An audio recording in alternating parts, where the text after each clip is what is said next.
Halo, saya di sini akan menjelaskan tentang kekerasan seksual. Apa itu kekerasan seksual? Kekerasan seksual adalah setiap perbuatan merendahkan, menghina, melecehkan, dan/atau menyerang tubuh dan/atau fungsi reproduksi seseorang karena ketimpangan relasi kuasa dan/atau gender yang berakibat atau dapat berakibat penderitaan psikis dan/atau fisik, termasuk yang mengganggu kesehatan reproduksi. Lalu seberapa bahayanya sih kekerasan seksual itu? Nah, kekerasan seksual itu berakibat ke segi fisik, psikis, maupun sosial. Secara fisik, korban akan mengalami keluhan, rasa sakit, dan memiliki kemungkinan mengidap penyakit seksual menular. Lalu secara psikis, umumnya mereka akan mengalami trauma dan kecemasan berlebihan yang akan menggiring pada keinginan untuk menyakiti diri sendiri hingga bunuh diri.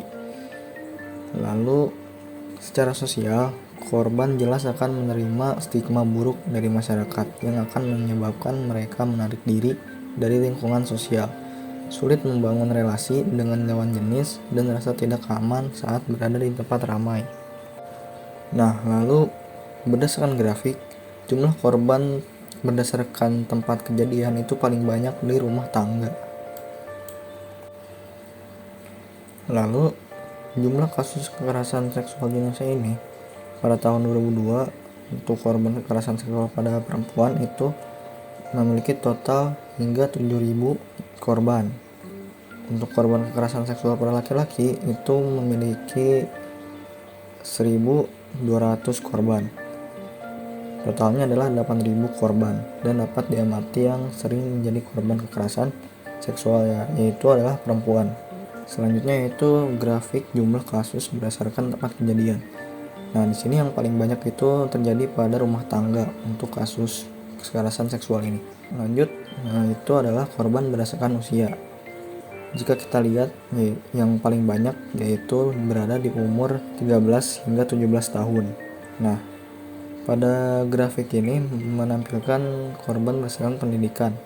Yang paling banyak yaitu pada pendidikan SLTA. Lalu di sini ada grafik pelaku berdasarkan jenis kelamin. Nah, ini sangat jelas yaitu pelaku yang paling banyak yaitu adalah laki-laki. Lalu grafik selanjutnya yaitu pelaku berdasarkan kewarganegaraan. Yang paling banyak terjadi yaitu WNI, yaitu warga negara Indonesia sendiri. Lalu grafik selanjutnya berdasarkan hubungan. Nah, yang paling banyak untuk grafik ini yaitu hubungan suami istri. Selanjutnya yaitu bagaimana sih cara untuk menghindari pelecehan seksual. Nah, cara pertama yaitu hindari obrolan yang berbau porno.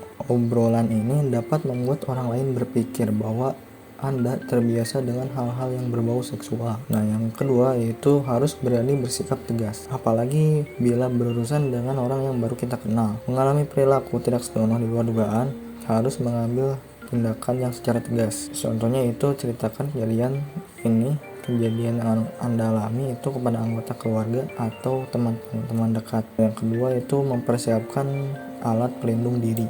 Untuk persiapan alat ini bisa dicontohkan seperti alat setrum, semprotan cabai, dan alat-alat yang dapat mencegah kekerasan lainnya. Lalu yang selanjutnya itu jangan percaya penuh. Maksudnya adalah kita harus menghindari pelecehan seksual.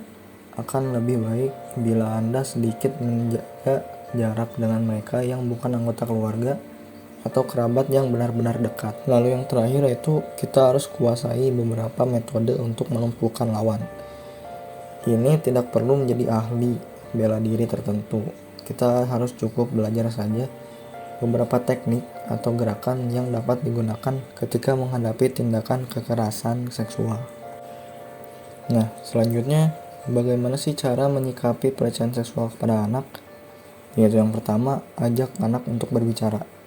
Bila melihat anak dalam kondisi tertekan, ajak anak untuk berbicara. Biasanya anak akan bercerita untuk melihat reaksi orang tua terhadap kejadian yang mereka alami. Ketika anak sudah mulai bercerita, usahakan untuk tetap tenang dan dengarkanlah dengan cermat. Jangan menyalahkan atau menyela perkataan anak, sebab hal ini dapat mencegah anak untuk bercerita lebih lanjut. Lalu yang kedua itu berikan mereka waktu. Tidak semua anak dapat menceritakan kejadian buruk ini dalam waktu yang cepat. Jika anak belum siap untuk bercerita, berikanlah mereka waktu agar ia dapat menenangkan diri dan tunggulah sampai mereka siap untuk bercerita. Lalu yang ketiga yaitu berikan dukungan. Dukungan dapat diberikan dengan mempercayai seluruh perkataan anak dan yakinkan mereka bahwa apa yang terjadi bukan kesalahan mereka. Jelaskan bahwa menceritakan kejadian itu kepada Anda merupakan tindakan yang tepat. Lalu berikut adalah gerakan berlebihan yang tidak wajar ditunjukkan oleh korban kekerasan seksual, yaitu yang pertama, kedua bahu terangkat sehingga seperti menutup. Yang kedua, kepala bertunduk ke dalam.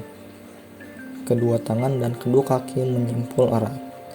Lutut tertekuk ke dalam, tubuh menekuk, mata berkedip seperti ketakutan.